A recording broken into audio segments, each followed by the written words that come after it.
정부가 오늘 하반기 경제정책 방향을 발표했습니다. 민생 안정과 경기 회복세 확산에 정책 방점을 찍겠다고 밝혔는데요. 네, 이와 별도로 중장기 역동경제 로드맵도 공개했는데요. 김병환 기획재정부 1차관 스튜디오에 모시고 자세한 설명 들어보겠습니다. 어서 오십시오. 안녕하십니까? 예, 반갑습니다. 네. 자, 먼저 정부가 인식하고 있는 현재 우리 경제 여건은 어떻게 보고 계신지부터 들어봐야 될 것 같습니다. 현재 우리의 경제 여건 어떻게 보고 계신지요?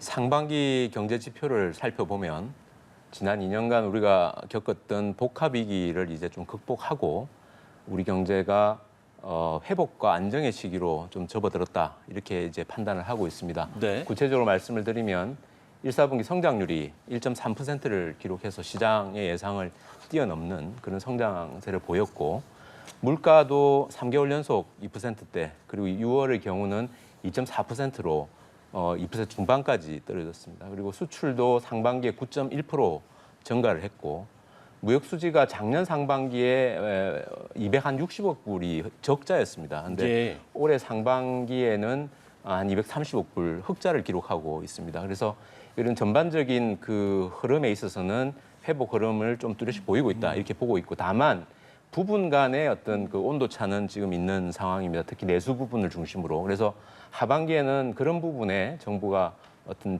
지원이나 정책을 집중하려고 그런 계획을 가지고 있습니다. 예, 지표상으로 봤을 때 확실히 회복세는 보이고 있습니다만 중요한 게 이제 서민들이 과연 체감할 수 있느냐 이런 부분일 텐데요. 앞으로 남은 하반기에 구체적인 성장률 전망은 어떻게 보고 계시나요? 성장률은 당초 올 초에 2.2%를 정부가 전망을 했습니다. 네. 그런데 이번에 다시 점검해보고 해서 2.6% 성장할 거다 이렇게 전망을 하고 있고 2.6%는 OECD가 전망하고 있는 숫자와 같은 수준입니다. 그런데 OECD가 G20의 어떤 선진국들 전망치를 내놨는데 그중에서 2.6%는 미국과 같은 수준이고 가장 높은 수준입니다. 그리고 예. 물가는 2.6% 상승할 거다. 물가 상승률이. 근데 이게 상반기가 2.9% 기록을 했기 때문에 이 하반기로 갈수록 또 연말로 갈수록 2% 초반까지 물가는 안정이 될 거다 이렇게 생각을 하고 있고요. 경상수지의 경우에는 저희들이 당초 한 500억 불 흑자를 볼 거라고 생각했습니다만 아까 말씀드린 대로 수출이 굉장히 좋은 모습을 보이고 있기 때문에 경상수지는 한 630억 불 흑자 이렇게 전망 이번에 수정 내게 되었습니다. 예. 이번 정책 방향의 핵심 의제가 소상공인 자영업자 종합 대책인데요. 물론 저희도 이제 뉴스를 통해서 소상공인들의 상황을 전해드린 바 있습니다만 소상공인의 경영 부담을 덜어주기 위한 지원 방안 어떤 것들이 좀 있겠습니까? 그 소상공인 분들이 이제 경기적 요인도 있고 구조적 요인도 있고 해서 이제 뭐 굉장히 어렵습니다. 저희도 예. 인식하고 있고요. 그래서 경영 부담을 좀 덜어드리기 위해서 우선 이제 금융 부담 측면에서 정책 자금 그리고 정부가 보정부로 대출한 게 있습니다. 이런 부분은 만기를 최대 5년까지 더 연장을 네. 해드리겠다. 그리고 7%가 넘는 고금리 대출은 4.5% 수준으로 저금리로 전환해주는 부분을 좀 더 확대하겠다. 이렇게 해서 대상이 되시는 분이 한 82만 명 정도 되실 거로 추측이 네. 됩니다. 예. 그 신청을 얼마나 하실지는 봐야 되겠습니다만 이번에 그런 금융 부담 완화 대책을 냈고요. 그다음에 현장에서 들어보면은 결국 뭐 전기료 많이 올랐다. 그리고 배달료 또 많이 올랐다. 뭐 인건비 많이 올랐다 이런 얘기를 합니다. 그래서 저희들이 예를 들어 전기료 같은 경우는 올해부터 연 매출 3천만 원 이하 소상공인에 대해서 예. 20만 원을 지원하는 프로그램을 시작을 했습니다. 근데 대상을 연 매출 6천만 원까지 올려서 그렇게 지원을 할 계획이고요. 그러면 한 50만 명 분들이 더 혜택을 받을 수 있을 대상이 더 거라고 확대되는군요. 추정이 됩니다. 그리고 배달료의 경우에는 일단 배달 플랫폼하고 이 상생 방안을 좀 만들도록 정부가 조금은 주도적으로 그런 자리를 마련해서 하고 그리고 정말 어려운 분들에 대해서는 내년에 예산에서 좀 배달료를 좀 재정에서 좀 지원하는 방안까지도 저희들이 검토를 하고 있습니다. 예, 좀 보다 실효성 있는 대책이 되길 희망하겠고요. 특히나 좀 어려운 상황을 견디다 못해서 이미 폐업하신 자영업자들도 많지 않겠습니까? 이분들은 이제 다시 일어설 수 있도록 돕는 일도 중요할 것 같은데요. 어떤 것들이 있을까요? 그러니까 이번에 사실 저희들이 그 부분에 좀 더 많은 관심을 가졌습니다. 무엇이 예. 필요할까 그분들께 크게 이제 세 가지 정도가 그분들에게 꼭 필요한 부분입니다. 먼저 채무를 지고 계시지 않습니까? 뭐 재기를 하고 다시 뭘 시작하려면 그 부담을 들어드려야 됩니다. 그래서 그게 새출발 기금이라고 저희들이 운영을 하고 있는데 네. 채무 조정을 해주는 프로그램입니다. 예, 그 예. 요건이나 대상을 좀 완화해서 한 10조 원 정도 더 지원을 확대하고 혜택도 한 30만 명 정도가 더 받으실 수 있을 겁니다. 그래서 채무 조정을 통해서 부담을 덜어주는 게 하나 있고요. 두 번째는 폐업을 하는데도 돈이 더 많이 듭니다. 그래서 예. 폐업 지원금이 현재 한 250만 원 정도 지원이 되고 있는데 이거를 현장에 얘기 들어서 한 400만 원까지 지원을 대폭 늘리는 계획을 가지고 있고요. 그리고 그분들이 결국 폐업하는 하는 걸 끝나서는 안 되고 취업을 하거나 재창업을 해가지고 다시 일어서셔야 됩니다. 그래서 네. 그렇게 하기 위해서 저희 이제 이 취업이나 재창업에 대한 교육, 상담 이런 쪽에 어떤 전용 프로그램을 하나 마련해서 그분들이 다시 일어서실 수 있도록 그렇게 지원하도록 그렇게 대책을 마련을 했습니다. 예. 자, 중장기적인 구조개혁 내용을 담은 역동경제 로드맵도 나왔습니다. 일단 역동경제를 추진하는 배경과 또 의미를 좀 짚어주신다면요.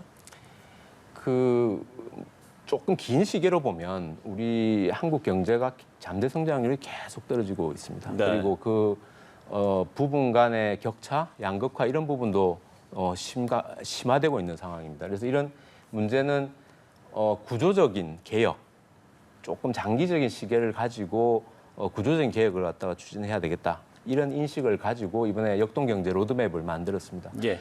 그 역동경제라는 것이 우리가 그 성장기에 보면 한국의 기업이나 국민들이 굉장히 역동적이었습니다.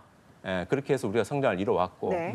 그런 어떤 우리 경제가 가지고 있는 역동성을 되살릴 수 있도록 크게 세 가지 축입니다. 하나가 혁신 생태계를 좀 강화하자. 네. 그리고 그 공정한 기회와 보상이 이루어지도록 하자. 그리고 사회의 이동성을 좀 높이자.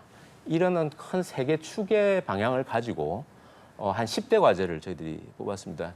그래서 기업의 어떤 성장 사다리를 보강을 한다든지 그리고 또 그 농지나 토지나 이런 데 규제를 좀 획기적으로 고친다든지 이런 저희들이 정책 아젠다를 이번에 광범위하게 좀 제시를 했고요. 거기에 예. 따라서 세부적인 방안들을 순차적으로 발표를 하고 우리 경제의 구조적 문제를 해결하는데 그렇게 추진해 나가도록 하겠습니다. 예, 그리고 말씀하신 역동경제 로드맵에 한국 기업의 가치를 높이기 위한 밸류업의 구체적인 세제 지원 방안도 포함된 걸로 알고 있거든요. 여기에 대해서는 실제로 어느 정도 효과가 있을 것으로 기대를 하시는지도 궁금합니다.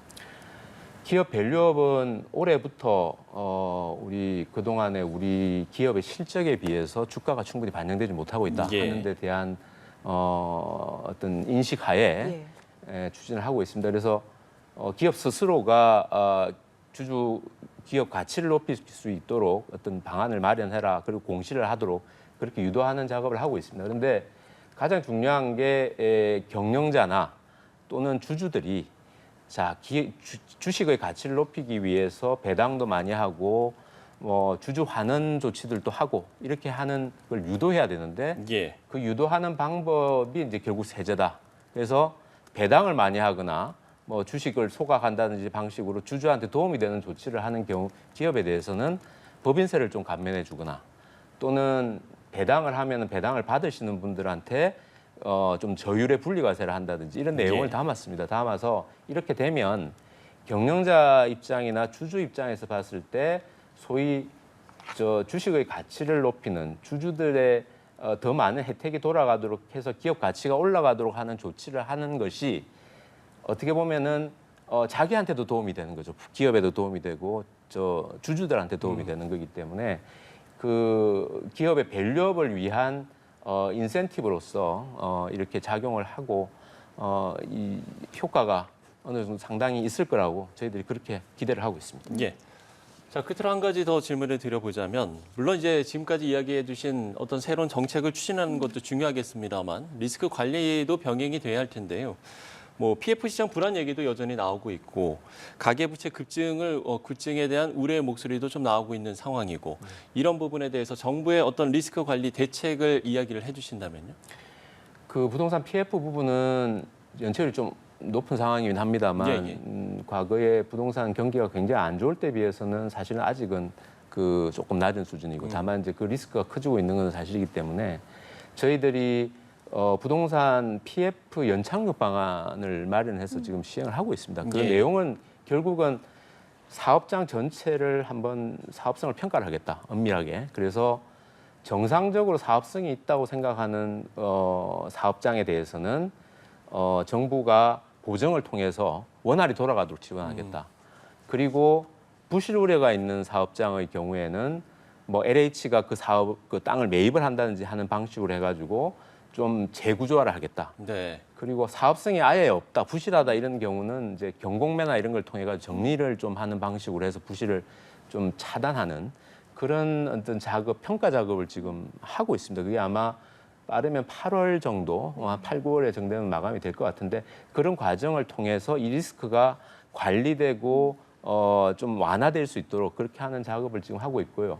가계부채의 경우는 가계부채는 기본적으로 조금씩 늡니다. 이게 정상적으로 보면. 예. 문제는 경제 규모가 늘어나는 데 대비해 가지고 가계부채가 어떠냐 이런 문제인데 지금 GDP 대비 가계부채 규모 비율이 작년 말 기준으로 93%입니다. 35%인데 이게 한 2년 동안 계속 좀 낮아져 오고 있습니다. 이게 그동안 수십 년간에 거의 처음 있는 일입니다. 그 얘기는 가계부채 리스크가 총량으로 보면은 조금씩은 좀 안정되어 가고 있다. 이런 이제 인식이고요. 다만 최근에 이제 가계부채, 가계대출이 좀 늘어나는 모습을 보이고 있는데 그게 올해도 경상성장률 이내 범위 내에서 증가하도록 저희들이 관리를 해서 GDP 대비 가계부채 비율이 지금 몇 년간처럼 이렇게 안정적으로 하향될 수 있도록 그렇게 해 나가도록 하겠습니다. 네, 알겠습니다. 올해 남은 하반기 경제정책 방향과 역동경제 로드맵 관련 김병환 기획재정부 1차관으로부터 들어봤습니다. 오늘 말씀 고맙습니다. 고맙습니다. 네, 감사합니다.